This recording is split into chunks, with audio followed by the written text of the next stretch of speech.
Merci de votre fidélité. 20h sur la télévision Futur Média. Bienvenue à cette édition. Les titres dans un court instant. Ramatoulaye Faye à l'hôpital Fann, négligence médicale ou décret divin. Les proches de la victime parlent d'un défaut de prise en charge ayant conduit à la mort du patient. La direction de l'hôpital, elle, rejette ces allégations et parle d'un arrêt cardiaque à l'origine du drame. Grève des pharmaciens privés, le mot d'ordre largement suivi. Une manifestation en soutien au docteur Aïcha Mbodj, privé de l'exploitation de son officine par la justice sénégalaise.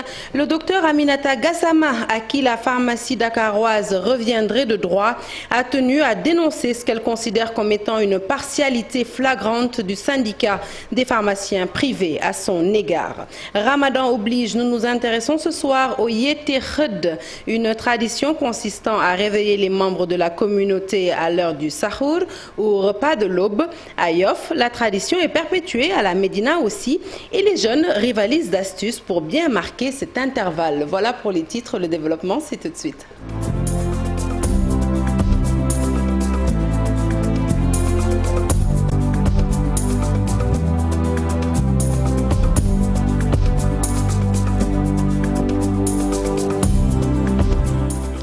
Bonsoir à toutes et à tous. Quelques jours seulement après le drame survenu à Louga, un autre cas de décès qui fait polémique, cette fois-ci au niveau de l'hôpital Fann. Ramatoulaye Faye, c'est le nom de la victime, a perdu la vie dans l'ambulance à l'entrée du service d'urgence. Pour les membres de sa famille, il y a eu une négligence médicale. Ramatoulaye, qui souffrait d'une crise d'asthme, a manqué d'assistance de la part du personnel soignant, notamment du médecin de garde. Ce dernier n'a pas souhaité réagir. La famille, elle, a décidé de porter l'affaire devant les tribunaux. Alassane et Diafaraba pour les détails. Le papa ne comprend toujours pas. Tout est allé trop vite pour lui. De l'hôpital Mam Abdou des Parcelles jusqu'à l'hôpital Fann. Sa fille, âgée de 25 ans, a rendu l'âme dans ses bras dans l'ambulance. Ce matin, c'est une famille endeuillée très remontée contre un agent du service d'urgence de l'hôpital Fann. Un cas urgent sans assistance d'après son récit. Finalement décédé 1 heure de temps après son arrivée.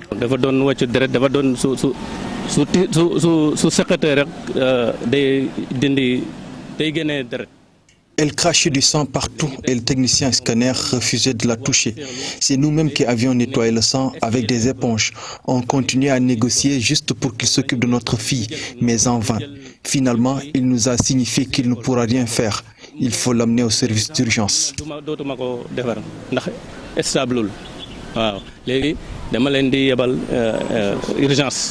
La famille n'exclut pas une plainte contre le docteur Diakhaté qu'il accuse d'avoir négligé leur fille. Elle avait des antécédents d'asthme.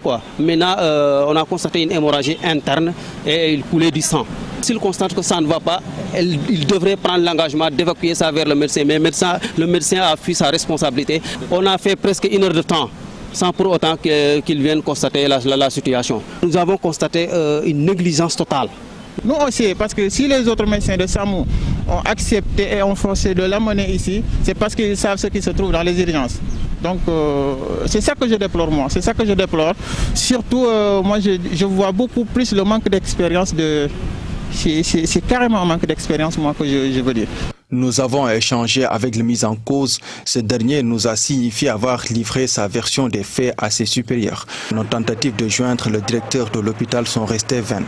Alors qu'on n'a pas encore fini de commenter l'affaire Sornastou, un autre cas identique nous est présenté. Le corps de Ramatoulaye Faye est acheminé vers Fissel dans le département de Mbour où la jeune fille sera enterrée. La version de l'hôpital à présent, la direction affirme que la victime a été bel et bien prise en charge par les urgentistes. Seulement, elle a subi un arrêt cardiaque ayant conduit à son décès. Je vous propose d'écouter tour à tour le directeur de l'hôpital Fann et le chef du service pneumologie avec Mamadou Fall. Après l'hôpital Amadou Sakhir Mbaye de Louga, c'est au tour de l'hôpital Fann d'être sur la sellette à cause d'un décès enregistré d'une jeune dame nommée Ramatoulaye Faye par négligence selon ses proches. Mais la direction de l'hôpital estime que l'information distillée ça et là est d'une fausseté palpable. La dame en question a été bien prise en charge. Ce qui devait être fait a été fait avec les éléments que nous avons. Elle est arrivée, elle a un problème respiratoire. Les médecins qui étaient de garde, qui sont au fond de l'hôpital, ont été appelés et ils sont arrivés et ils ont géré la patiente dans l'urgence parce qu'il y avait un problème urgent à régler. Le directeur de la structure dit ajouter que le décès en question n'a rien à voir avec la grève décrétée par le personnel sanitaire. Enregistré n'est en rien lié à la grève que nous connaissons depuis quelques jours, puisqu'au niveau du SAU, il y a les médecins de garde et au niveau de chaque service, la garde est également assurée. Il est vrai que le service d'accueil des urgences a reçu un cas qui relevait de la pneumologie. Les médecins de pneumologues, médecins qui étaient de garde en pneumologie, est venu à trouver une patiente dans une situation critique et qu'elle n'a pas pu sauver. Parce qu'ayant fait, il me semble, un arrêt cardiaque devant elle. Mais toutes les conditions requises étaient réunies justement pour la prendre en charge de manière adéquate. L'hôpital Fann rassure que les urgences seront assurées quelles que soient les tensions syndicales. Les médecins sont toujours programmés pour veiller sur l'état de santé des malades. Tension dans le secteur de la santé à Matam. L'Union régionale du Sud-Sas a décidé de boycotter tous les programmes du ministère de la Santé. Pas de soins dispensés dès lors dans le cadre du programme élargi de vaccination, du VIH ou encore du programme national de la tuberculose, pour ne citer que cela. Ces travailleurs exigent de consulter le document officiel qui prouve que le directeur de l'hôpital de Ourossogui a bel et bien renoncé à ces augmentation de primes, des primes dont il juge la distribution arbitraire. Matam Ali Bondagnan. Malgré la décision du directeur du centre hospitalier régional de Ourossogui renonçant à l'augmentation de ses primes, le système sanitaire de Matam ne va pas encore retrouver son apaisement. En assemblée générale à Canel, l'Union régionale du Sud-Sas de Matam, qui manifeste sa solidarité avec leurs collègues de Louga, décide de boycotter tous les programmes du ministère de la Santé. Nous avons entendu par voie de presse qu'il a renoncé à ses primes. Nous avons posé un problème de principe, comme l'a rappelé le secrétaire général national Mbalo Diatia. Nous tous, nous participons à la production des recettes. S'il doit y avoir une redistribution, ça doit concerner tout le monde. Nous attendons un document officiel qui nous montre qu'il a renoncé à ses primes. Dans ce cas-là, nous allons analyser en tout cas ce document-là et prendre position par rapport à cela. L'Union régionale a décrété un 4e plan d'action avec un pincement de cœur de renoncer, en tout cas de suspendre une activité phare dans notre métier, le programme élargi de vaccination. De suspendre aussi bien les activités liées au VIH, au PNT, mais aussi au PNLP, donc programme de lutte contre. Nous avons suspendu pour l'instant toute activité liée à ces programmes. C'est pourquoi vous voyez les glacières ici, contenant des antigènes, jusqu'à ce que des négociations sérieuses puissent avoir lieu. La lumière sur la supposée fausse facture concernant la restauration des malades Covid-19 et l'annulation de la note qui démet le SSI de l'hôpital, les syndicalistes de Matam restent intransigeants. Pour les négociations sérieuses, en tout cas l'Union régionale demande à ce qu'on annule la note qu'il avait produite pour démettre le secrétaire général donc, de sa fonction. C'est pour cela, en tout cas, nous demandons, nous exigeons, l'Union régionale exige à toute rencontre et négociation que cette question-là soit réglée de manière définitive. Désespoir ou surprise, le calvaire se poursuit pour les populations de Matam. Ces syndicalistes, plus que jamais engagés dans ce combat, ont profité de cette rencontre pour saluer et se réjouir de l'accompagnement de Mbalo Diacham depuis le début du bras de fer. Je vous l'annonçais en titre, grève des pharmaciens privés du Sénégal, le mot d'ordre largement suivi à Dakar. Quasiment toutes les officines de la capitale ont fermé boutique dans le but de manifester leur soutien à leurs collègues, le docteur Aïcha Mbodj, propriétaire de la grande pharmacie dakaroise. Pour rappel, le docteur Mbodj s'est vu retirer l'autorisation d'exploiter son officine par la justice sénégalaise. Dans le cadre d'un contentieux l'opposant à Madame Aminata Gassama. En tout état de cause, un tour dans Dakar a permis de constater l'effectivité de la grève. Fatou Bintou Conté, Gervais Yao. Pour un mouvement du monde, on peut dire que cela a été bien suivi. La grève des pharmaciens privés a eu son effet. Pratiquement plusieurs officines ont baissé rideau ce vendredi entre 8h et 15h. Un tour dans les rues de Dakar a permis de constater de visu la réalité des faits. Sur l'avenue Cheikh Anta Diop, toutes les pharmacies sont portes closes. En effet, les pharmaciens disent dénoncer la mesure prise par le ministre de la Santé d'abroger l'arrêté qui autorisait Mme Aïcha Mbodj d'exploiter la grande pharmacie dakaroise. Les presses aussi, principale source du litige, est citée directement par le syndicat des pharmaciens qui dénonce l'irrégularité du contrat de bail établi au profit de la pharmacie Nation appartenant à Mme Amigassama Baldé. Cette grève sera renouvelée pour les pharmaciens privés autant de fois que nécessaire pour une durée de 24 heures et ceci jusqu'à satisfaction de leurs revendications. Et nous restons avec cette affaire. Madame Aminata Gassama, pharmacienne victorieuse de cette première manche de la bataille juridique l'opposant à sa collègue, le docteur Mbodj, est donc sortie du silence. Depuis la capitale française où elle se trouve, elle a tenu à apporter des éclairages aux accusations dont elle est victime. Elle dénonce également un parti pris manifeste du président du syndicat des pharmaciens privés qui, selon elle, a affiché sa partialité au profit d'une autre consoeur pharmacienne. Nous l'écoutons dans ce reportage d'Abdoulaye Sissé, commenté par Mambiram Diouf.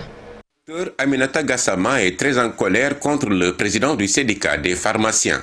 La pharmacienne, actuellement propriétaire de la grande pharmacie dakaroise, dénonce le parti du docteur Hassan Diop au profit d'une autre pharmacienne qui vient lui contester son titre d'implantation de son officine sur le site actuel. Position de principe. Le président du syndicat des pharmaciens du Sénégal n'est pas cohérent dans sa démarche. La femme qu'il défend est dans l'illégalité depuis 2017 car elle a fait un transfert provisoire sans disposer d'un arrêté ministériel, ce qui est impossible dans notre profession. Il le sait très bien et il n'a rien fait pour l'aider à corriger cette erreur.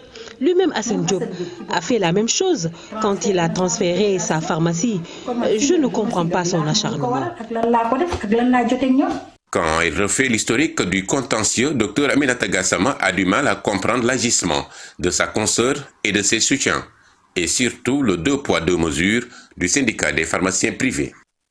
Le bâtiment en question appartient à l'IPRES qui n'a signé un contrat avec personne, ce qui m'a poussé à déposer mon dossier. Je suis étonnée d'entendre le président du syndicat dire que je suis venu récupérer l'officine appartenant à une collègue. Ce n'est même pas cohérent. Cette collègue a transféré sa pharmacie en face de la mairie de Dakar depuis 2015. Pourquoi veut-elle m'empêcher d'exercer ma profession alors que je dispose d'un contrat avec l'IPRES et d'un arrêté ministériel? Même si l'ordre des pharmaciens a demandé aux grossistes de ne pas me livrer de médicaments, ce qui n'est pas son cas. Aminata Gassama se désole de la tournure que prend ce procès intenté sur la base de faux arguments. Aminata Gassama se désole de la tournure que prend ce procès intenté sur la base de faux arguments. D'ailleurs, la pharmacienne rappelle qu'elle n'a que le droit avec elle. Elle affirme avec force qu'elle est pharmacienne installée depuis 1992. C'est pour balayer d'un revers de main ce qu'il accuse de profiter de ses liens de parenté avec le président Macky Sall pour bénéficier de passe-droit. J'ai eu mon diplôme de pharmacien depuis 1990. À l'époque, Macky Sall n'était pas encore président. Donc il faut être vraiment de mauvaise foi pour accuser le président d'être derrière cette affaire, étant donné que le même syndicat sollicite l'arbitrage de Macky Sall. S'il n'était pas impartial, je ne pense pas qu'il aurait demandé. La pharmacienne voudrait en finir définitivement avec ce contentieux qui l'oblige à fermer son officine pour l'instant, alors qu'elle honore des échéances de loyer de 1 600 000 tous les mois sans avoir le droit d'ouvrir sa pharmacie. Allez, actualité politique annoncée au Palais de la République dans le cadre d'une audience que lui aurait accordé le chef de l'État. Le tout nouveau maire de Yoff dénonce une tentative de manipulation de l'opinion publique. Sédina Issa Samb, reçu dans le cadre de la lutte contre le bradage du littoral, nie toute forme de transhumance politique. Nous l'écoutons. Il ne s'agit même pas d'une audience avec le président de la République, encore moins avec le chef de parti politique affaire.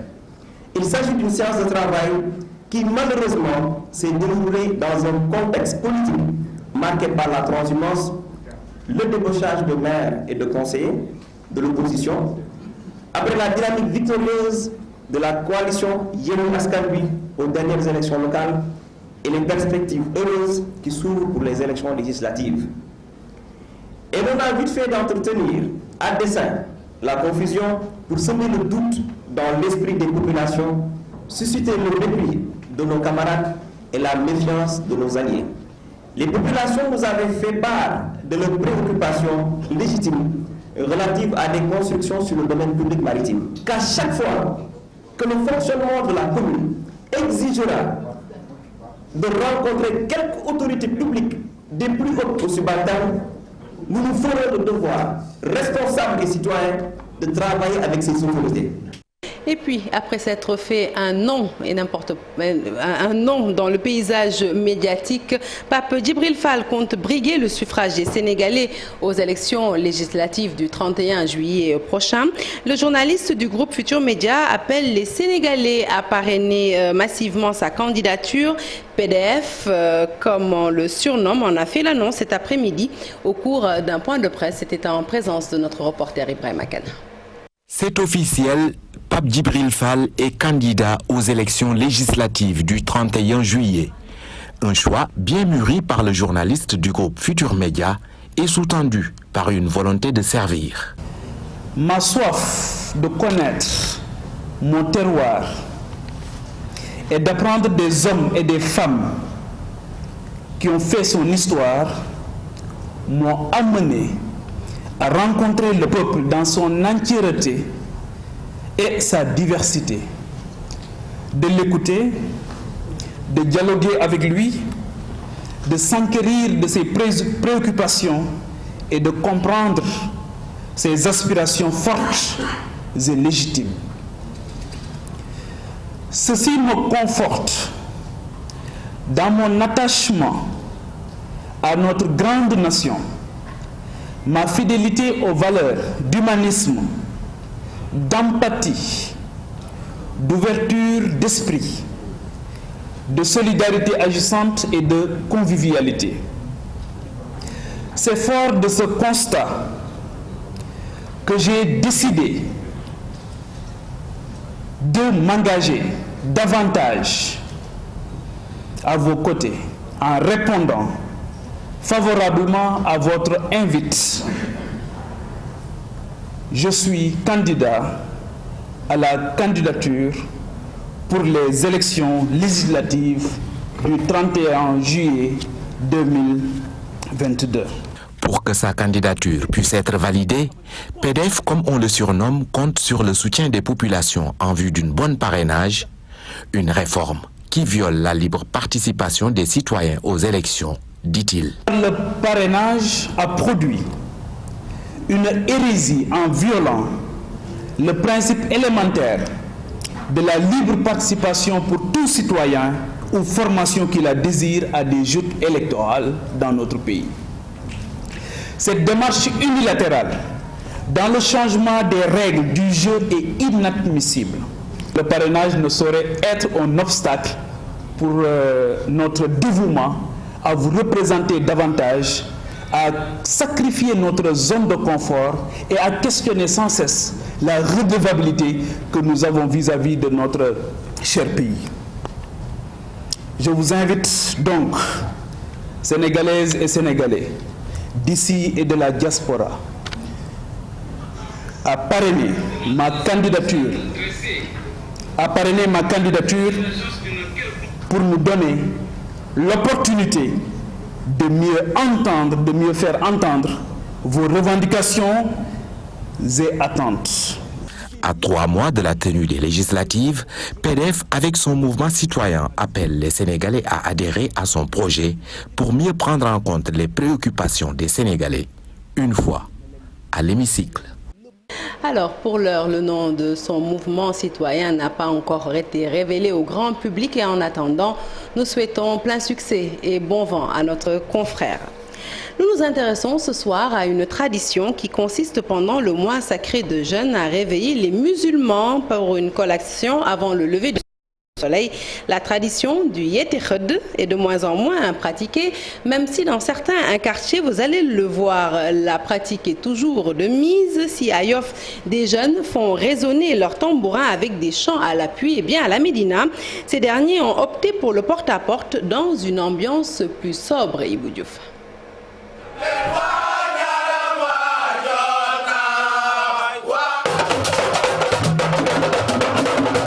À chacun sa trouvaille, si à Yoff, des jeunes ont opté pour une ambiance plus soutenue.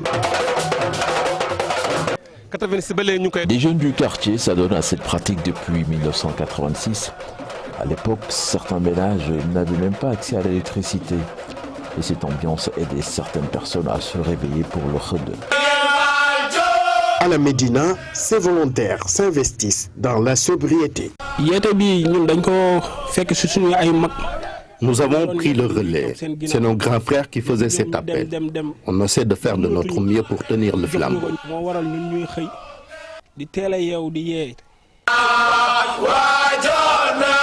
L'idée est d'aider les musulmans à se lever tôt pour les préparatifs du Sahour, ce repas de l'aube communément appelé khud. Comme vous pouvez le voir, dans certains quartiers, les habitants n'aiment pas trop l'ambiance, surtout les plus âgés. C'est la raison pour laquelle nous faisons moins de bruit. Pour perpétuer cette coutume durant le mois béni du Ramadan, ces jeunes sillonnent quotidiennement les rues de leur quartier.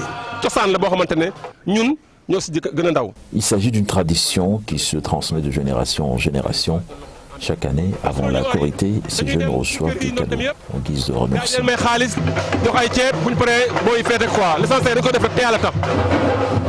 Malgré la modernité et l'existence de plus de moyens pour se réveiller à l'heure, dans certaines localités du pays, le yet khud est toujours une pratique.